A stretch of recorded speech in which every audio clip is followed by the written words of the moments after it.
Andrew Willans, lead game designer on Valkyrie. Why do we choose to show this build now? Well, I think it's the right time. You know, we've had a lot of stuff going on behind the scenes with the different game modes, with the whole of the presentation, you know, the UI, the experience of being in the front end in this really cool VR environment. And it felt like the right time to share that, really. I mean, we know we're getting kind of closer to the launch of the retail kits, and it's just good timing, I suppose. So the game modes that we showed today, team deathmatch, it's pretty easy to understand. It's basically, you know, two teams facing off against each other. The idea being that you wipe out the other team, and you wipe them out by kind of removing all of the clones that they have available. So clones are a finite resource, and each carrier has a pool of clones, and everyone's kind of taking clones. Every time they respawn, they're using a clone from that clone vat, and the idea is simply to deplete the enemy's ability to respawn.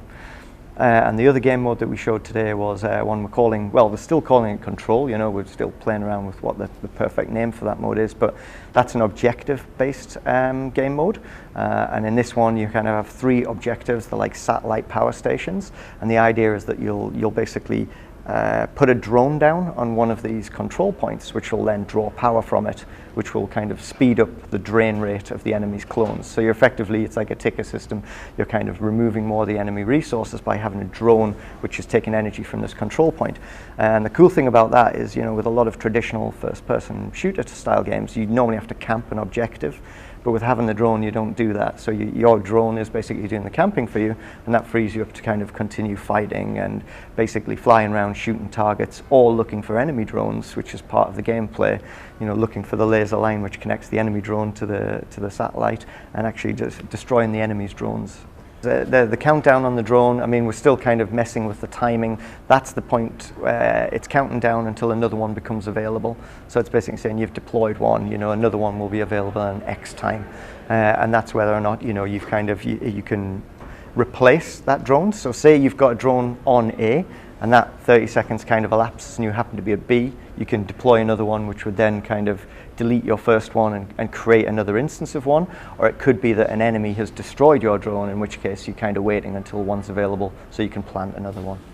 XP basically is the gate to your progression. So as you use the different ship classes, so that's the fighter, the heavy, and the support, you gain XP. And this XP will unlock blueprints at various milestones within your pilot career. And when a blueprint's made available, we give that to you, and it's kind of it could be a blueprint for a ship, or it could be a blueprint for a ship upgrade, and then it's up to you to craft that. So you've got the blueprint, and then you use the salvage which you've gained from battle in order to craft it. So what happens is you're flying around there, you're shooting people. When someone explodes, there's bits of debris, like glowing green debris, which are left floating in space, and you collect that, and that's the salvage. And what happens is it's a bit of a kind of a share mechanic. So everyone on the team is collecting salvage as they're flying around, and then at the end of the game mode, we add up all of the salvage that you collected as a team, and then distribute it evenly among the team members that were part of the battle. So it's a really cool way of kind of keeping the teamwork thing going.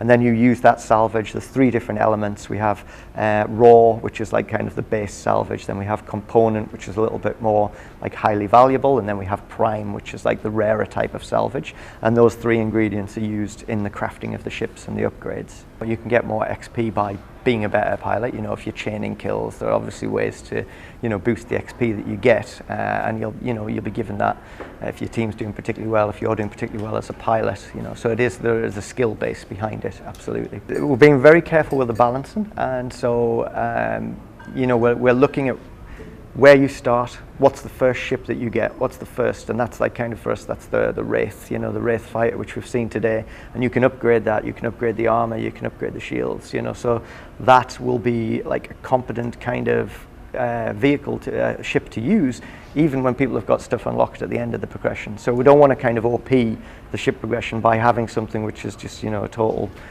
dominating machine further down the progression.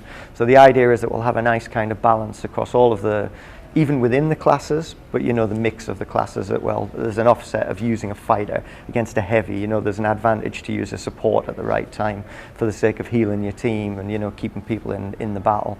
So that's basically that's the challenge right now, is that, you know, we're kind of constantly balancing the weapon values, the shield values, all of that stuff, and we're doing that with a, you know, a very active community of kind of pre-alpha, early adopter players that are helping us get that just right. So PvE for us, it's divided into kind of 3 game modes effectively. So the first one would be what we're calling recall. Now recall modes are like, they're a mission. So they're a self-contained mission. Convoy is a good example of one of those. And they tell a little bit of the story, a bit of the backstory of the Valkyrie. And they'll also be there to kind of reinforce some of the mechanics. So they might be there to tutorialize a little bit the look-to-lock missiles, or perhaps it's to make people kind of expose them to levels and stuff. The other mode that we have is called Scout mode, and this is a popular choice because a lot of people at these shows were saying, I just want to fly around, I don't want to be shot, but I just want to fly around and enjoy the scenery, and so we put that in. So there's no objectives there, it's just, no one's going to shoot you, you just basically enjoy the level, look for the nooks and crannies for when you go into PvP combat. And the third one we have is survival mode, and that allows you to take any one of your ships and take them out into combat against AI, and it'll be increasing waves and increasingly aggressive AI. And it's kind of like, obviously, as it says, survival, last as long as you can against different AI types. Well, all of the progression system is kind of in the PvP aspects, you know, so all of the XP, all of the crafting is part of the PvP progression. PvE is largely kind of unlocked, and that is, you know, it's a design decision because we wanted people to have access to this stuff so that they can train and prepare themselves from the get-go.